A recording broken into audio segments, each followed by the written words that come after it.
Hello, good morning, and welcome one and all present, my dear learners, in the platform of the Pinnacle Academy with me, Aniket. So, as per the poem, we are continuing the third poetry of your chapters.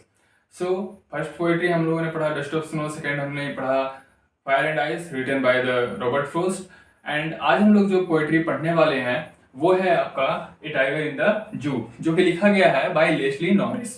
अब Leslie Norris के बारे में सबसे पहले हम लोग जान लेते हैं कौन थी वो। तो लेस्ली नॉरिस के बारे में यहाँ पे जो लिखा है कि जॉर्ज लेस्ली नॉरिस, तो उनका जो पूरा नाम है, ठीक है, फुल नेम यहाँ पे लिखा हुआ है जॉर्ज लेस्ली नॉरिस। तो जॉर्ज लेस्ली नॉरिस एक was a Welsh poet and short story writer of the post war period. तो यहाँ पे पोस्ट वॉर पीरियड लिखा हुआ है, दो तीन चीज यहाँ पे ध्यान देना है आपको। पोस्ट वॉर पीरियड लिखा हुआ है और वेल्स पोएट लिखा हुआ है। तो वेल्स पोएट मतलब होता है वेल्स देश की, वेल्स देश का होना, ठीक है। वेल्स जो एक कंट्री है जो यूनाइटेड किंगडम के अंदर में आता है। यूनाइटेड किंगडम में आपका 4 कंट्री आता है, जिसमें से एक आपका वेल्स भी आता है, ठीक है। तो ये जो लेस्ली नॉरिस है वो वेल्स के रहने वाले हैं, और इन्होंने जो अपनी रचनाएं की है वो रचनाएं हैं इनकी पोइट्री में, और दूसरी है इनकी शॉर्ट स्टोरीज में, ठीक है। तो शॉर्ट स्टोरीज और पोइट्री ये लिखा करते थे, और इनका जो वर्क था ना ये पोस्ट वॉर पीरियड का वर्क था। पोस्ट वॉर पीरियड कहने का मतलब ये है कि इनका जो जन्म है 1921 में हुआ था, और 1918 में हमारा फर्स्ट वर्ल्ड वॉर कंप्लीट हो चुका था। तो इसीलिए बोला जाता है कि पोस्ट वॉर, क्योंकि फर्स्ट वर्ल्ड वॉर के बाद इनका पोइट्री और इनका जो कहानी वगैरह है वो आना शुरू हुआ था। दूसरा हम ये भी देख सकते हैं कि 1939 से लेकर के 1945 तक के बीच में आपका सेकेंड वर्ल्ड वॉर भी चला था। तो उस बीच में भी हम कह सकते हैं, क्योंकि इनका जो जन्म है वो 1921 में हुआ था, ठीक है। तो 21 ईयर्स अगर हम देख ले, 21 ईयर्स, तो इनको थोड़ा मैच्योर होने में भी थोड़ा टाइम लगा होगा, ठीक है। तो इसीलिए हम बोल रहे हैं कि फर्स्ट वर्ल्ड वॉर और सेकेंड वर्ल्ड वॉर के बाद इनका वर्क पब्लिश होना चालू हुआ था। अब इनके जन्म के बारे में हम लोग देख लेते हैं। तो इनका जन्म जो है वो 21 मई 1921 को हुआ था, जो कि मैथिया टिडफिल यूनाइटेड किंगडम, यानी कि यूनाइटेड किंगडम के अंदर में एक टिडफिल नामक स्थान है, मैथिया टिडफिल नाम का एक स्थान है, जहां पे जॉर्ज लेस्ली नॉरिस का जन्म 21 मई 1921 में हुआ था। अब इनकी मृत्यु के बारे में हम लोग देख लेते हैं कि इनकी मृत्यु कब हुई थी। तो 6 अप्रैल 2006 में प्रोवो, उत्तर यूनाइटेड स्टेट्स में है, जहां पे इनकी मृत्यु हुई थी। इनकी अवार्ड्स के बारे में अगर देखा जाए तो इनको ज्यादा कुछ खास फेम मिल नहीं पाया था। इनको चोल मंडली नाम का एक पुरस्कार होता है जो दिया गया था, जो कि लिटरेचर के फील्ड में होता है, जो कॉमनली एक ग्रुप में दिया जाता है, ठीक है। तो ये कुछ ज्यादा उतना फेमस नहीं है, बट ये है कि इंग्लैंड के रहने वाले थे। तो इंग्लैंड में जो इनका लिटरेचर का ग्रुप था, वो लिटरेचर वाले ग्रुप में इनको चोल मंडली अवार्ड दिया गया था। नेक्स्ट हम लोग अब आते हैं, कंटिन्यू करते हैं अपने कंटिन्यूअस प्रोसेस में ए टाइगर इन द जू के पोएट्री को। So dear learners, first of all I would like to tell you first 2 stanzas of this poetry, because इस पोएट्री में पूरा आपका 5 स्टांजाज हैं, और पांचों स्टांजाज आपके 4-4 लाइन के हैं। तो because of the length of the board I have written only 2 stanzas, and first of all I will deal it with you, and this poetry is shortly written by Leslie Norris, a Welsh poet, a tiger in the zoo. तो ये जो कविता है पूरी की पूरी, first of all मैं आप लोगों को पढ़ करके सुना देना चाहूंगा, उसके बाद मैं इसको डील करूंगा with the difficult word meaning. तो यहाँ पे लिखा हुआ है, he stalks in his vivid stripes the few steps of his case on pads of velvet quiet in his quiet race. He should be lurking in shadow, sliding through long grass near the water hole where plum deer pass. तो यहाँ पे कुछ difficult word meanings है, उसके साथ में आपको मैं डील करते हुए आगे चलता हूँ। तो जैसे कि यहाँ पे लिखा हुआ है, he stalks in his vivid stripe। तो स्टॉक्स का मतलब होता है कि छिप करके शिकार का पीछा करना, है ना। कहीं पे छिप करके हम शिकार का पीछा कर रहे हैं, दैट इज कॉल्ड स्टॉक्स, है ना, जो जानवर किया करते हैं अक्सर। और विविड स्ट्राइप्स, विविड का मतलब होता है कि क्लियर, ठीक है, क्लियर दिखाई देना। तो विविड का सिनोनिम अगर आपको लिखने आता है तो that will be clear. And stripes, तो स्ट्राइप्स मतलब आपको पता है कि जो बाघ होता है जिसके बारे में हम लोग पढ़ रहे हैं यहाँ पे, टाइगर, उसके शरीर में धारियां बनी हुई होती है, पूरा का पूरा शरीर पीले कलर का होता है और ब्लैक कलर की धारियां बनी हुई होती है। दूसरा है यहाँ पे केज, तो केज का मतलब आई थिंक कि सभी को पता होगा, तो मैं आपको पहले ये बता देता हूँ। He stalks in his vivid stripes the few steps of his cage, यानी कि वो हमला करने के लिए, ठीक है, हमला करने के लिए अपने क्लियरली जो ब्लैक स्ट्राइप्स है अपने बॉडी में, वहां पे उसके पीछे छिप करके वो उसका इंतजार कर रहा है। उसके पीछे छिप करके कैसे इंतजार कर रहा है? क्योंकि वो अभी केज में है। The few steps of his cage, क्योंकि वो केज में है और वो कुछ कदम केज में चलता है फिर पीछे आ जाता है। वो शिकार करने जाता है लेकिन उसको पता है कि केज जो है, पिंजरा जो है, वो लोहे का बना हुआ है। On pads of velvet quite, तो देखिए यहाँ वेलवेट का मतलब होता है मखमल, ठीक है, और पैड्स यहाँ पे लिखा हुआ है, तो पैड्स ऑफ वेलवेट क्वाइट, ये एक फ्रेज हो गया आपके लिए। जैसे कि जो शेर का, सॉरी, बाघ का जो ये नीचे पैर का निचले वाला जो हिस्सा है, पंजा है, वो बहुत ही ज्यादा मखमली होता है, बहुत ही ज्यादा मखमल के जैसा एकदम सॉफ्ट होता है, जिस तरीके से आप मखमल का कपड़ा देखे होंगे, ठीक है। तो कुछ वैसा ही होता है, जिसके कारण से जब वो चलता है तो एक भी आवाज उत्पन्न नहीं होता है। In his quite rage, rage जैसे कि हम बोलते हैं ना हिंदी में कि अपना लोकल लैंग्वेज में, रेंज में आकर के वो गुस्सा होकर के बहुत ज्यादा ये कर दिया, बहुत ही ज्यादा तोड़फोड़ मचा दिया, तो वो रेंज नहीं होता, वो रेज होता है। रेज मतलब होता है गुस्से में। जो टाइगर होता है वो बहुत ही ज्यादा रेज में होता है, गुस्से में होता है, लेकिन फिलहाल वो पिंजरे के अंदर है तो वो अपना गुस्सा दिखाएगा कैसे? तो वो अपने गुस्से को कंट्रोल कर लेता है वहां पे और शांत हो जाता है, क्वाइट हो जाता है।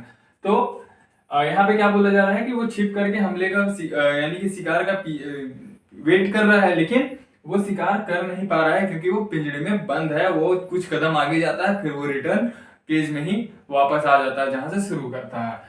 और जब वो चलता है तो उसके चलने की एक भी आवाज उत्पन्न नहीं होती है, because of the pads of velvet quite, क्योंकि उसका जो पंजा है उसके नीचे जो उसका है मखमल टाइप से है। He should be lurking, तो लर्किंग का मतलब भी हम कुछ स्टॉक्स के जैसा ही समझेंगे। जैसे कि इस लर्किंग का मतलब होता है कि हमले के लिए झाड़ियों के पीछे या किसी और चीज के पीछे छिप करके शिकार का इंतजार करना कि शिकार अब आएगा और मैं उसका शिकार करूंगा, ठीक है। तो he should be lurking in Shadow, shadow मतलब होता है छाया, ठीक है। छाया कहने का मतलब है कि हम बोल सकते हैं परछाई, ठीक है। परछाई क्या चीज का हो सकता है? तो पेड़ का परछाई हो सकता है, ठीक है, बड़ी बड़ी घासों की परछाई हो सकती है। तो यहाँ पे बोला जा रहा है should be lurking in Shadow, यानी कि वो झाड़ियों के पीछे छाव में छिपा हुआ है और शिकार का इंतजार कर रहा है। स्लाइडिंग थ्रू लॉन्ग ग्रास, यहाँ पे बोला भी गया है ना कि लॉन्ग ग्रास, स्लाइडिंग मतलब क्या होता है? फिसलना। वो लंबे लंबे घासों के पीछे छिपा हुआ है जाकर के। नियर द वाटर होल, और वहां पे एक वाटर होल भी है। वेयर प्लम डियर पास, तो कहने का मतलब ये है कि जो टाइगर है, बाघ है, वो एक तालाब है, ठीक है। यहाँ पे बड़ी बड़ी लंबी लंबी हाइट की घास है, ठीक है। इन घासों के पीछे छिप करके वो हिरणों का इंतजार कर रहा है। डियर मतलब होता है हिरन और प्लम्प मतलब होता है मोटा, ठीक है। इसका सिनोनिम भी आपसे पूछा जाता है अक्सर एग्जाम में, तो वो हो जाएगा फैट। तो ये तालाब है और ये तालाब के किनारे बड़ी बड़ी घास है, उसके पीछे छिप करके जो बाघ है वो शिकार का इंतजार कर रहा है कि हिरन जब आएगी यहाँ पे, एक प्लम्प डियर, हष्ट पुष्ट हेल्दी डियर आएगी पानी पीने के लिए और मैं उसका शिकार करूंगा। So in the stanza number 3rd, he should be snarling around houses at the jungle's edge, baring his white fangs, his claws terrorizing the village. But he is locked in a concrete cell, his strength behind bars, stalking the length of his cage, ignoring visitors. तो आइए मैं आपको ये अगला तीसरा और चौथा paragraph stanza समझा देता हूं। तो यहाँ पे लिखा हुआ है he should be snarling around houses। स्नैरल करना मतलब होता है घुर्राना। अब जो ये टाइगर है वो घुर्राता है ना बहुत जोर से एकदम, तो वही चीज बोला गया है he should be snarling around houses। उसे घरों के चारों तरफ है ना, घरों के चारों तरफ जाना चाहिए और वहां गुर्राना चाहिए। एट द जंगल्स एज, जो कि जंगल के किनारे बने हुए हैं, यानी कि जंगल के किनारे में जो गांव है, वहां पे गांव में जो घर बने हुए हैं वहां पे जाकर के शेर, जो बाघ है, टाइगर है, उसे गुर्राना चाहिए। Baring his white fangs his claws, और उसे अपना जो है वाइट फैंग्स यानी कि जो नुकीले दांत है उसको दिखाना चाहिए। एंड हिज क्लोज, और अपने पंजों से, पैर का जो पंजा होता है वो बहुत ही ज्यादा नुकीला होता है, और दांत जो होते हैं बाघ के वो भी बहुत ज्यादा नुकीले होते हैं और व्हाइट कलर के होते हैं। तो जो व्हाइट कलर के दांत है, ठीक है, लंबे नुकीले दांत, और उसके जो पंजे हैं उसको दिखा करके गांव वालों को, जो बाघ है उसको डराना चाहिए। टेरराइजिंग द विलेज, और गांव में आतंक मचाना चाहिए, टेरराइज करना चाहिए, यानी कि लोगों को डराना चाहिए। But he is locked in a concrete cell, लेकिन यहां पे बोला गया है कॉन्क्रीट सेल के बारे में। आप लोगों ने अक्सर देखा होगा, जो जू होता है, चिड़ियाघर होता है, वहां पे कंक्रीट से बना हुआ एक सेल होता है जिसमें लोहा का जो सेल लगा हुआ रहता है आयरन का, उसके पीछे उसके अंदर में रखा जाता है बाघ को, शेर को, हाथी को तो नहीं, बाघ को या शेर को, ठीक है। तो यहाँ पे वही चीज लिखा हुआ है, but he is locked in a concrete cell, लेकिन वो ना गांव में जा सकता है, गांव के किनारे वाले गांव जो घर है उसमें जाकर के लोगों को आतंकित कर सकता है, ना ही अपने नुकीले दांत को दिखा सकता है, ना ही अपने पंजों से लोगों को डरा सकता है। बल्कि वो ऐसा इसलिए नहीं कर सकता है क्योंकि he is locked in a concrete cell, क्योंकि वो एक कॉन्क्रीट सेल के अंदर अभी लॉक है, बंद है। हिज स्ट्रेंथ बिहाइंड बार्स, और उस लोहे के पिंजरे के अंदर उसका जो स्ट्रेंथ है, स्ट्रेंथ मतलब होता है ताकत, तो उसका जो स्ट्रेंथ है वो उस लोहे के पिंजरे के अंदर कैद है फिलहाल। Stalking the length of his cage, वो कुछ चहलकदमी करता है, आगे पीछे जाता है अपने केज में ही, ठीक है। जैसे कि मैंने आपको स्टॉकिंग का मतलब पहले ही बताया था कि वो शिकार का वेट करता है, लेकिन वो शिकार करने नहीं जा सकता है क्योंकि वो पिंजरे में फिलहाल बंद है। इग्नोरिंग विजिटर्स, और वहां पे जो विजिटर्स आ रहे हैं देखने के लिए इसको जू में, वहां पे वो उन लोगों को इग्नोर कर रहा है। So dear learners, let me conclude the poetry with its last stanza, that is, he hears the last voice at night, वो अंतिम आवाज रात में सुनता है। किसकी आवाज सुनता है? The patrolling cars. पेट्रोलिंग करना मतलब होता है गश्त लगाना, यानी कि यहाँ से वहां जो कारें हुआ करती है, जैसे कि हमारे एरिया में पीसीआर वैन यहाँ से वहां घूमा करती है और हमारी सुरक्षा में रहती है, तो वैसे ही जू में जो कार है गश्त लगाने वाली, वो घूम घूम करके रात के टाइम में देख रही है कि सभी जानवर सेफ है या नहीं, तो उसकी आवाज को रात में सुनता है अंतिम बार कौन? Tiger. And stares with his brilliant eyes. Stare का मतलब होता है घूरना, और घूरने का मतलब है कि किसी को एक टक नजरों से देखना, यानी कि लगातार किसी चीज को देखना, दैट इज कॉल्ड घूरना।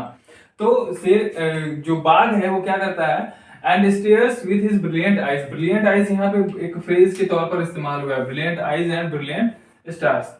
तो यहाँ पे ब्रिलियंट आइज का मतलब है कि वो अपनी चमकदार आंखों से, ठीक है, एक टक नजरों से तारे आसमान की ओर देखता है, और आसमान की ओर क्या देखता है? एट द ब्रिलियंट स्टार्स, चमकदार स्टार्स की ओर देखता है।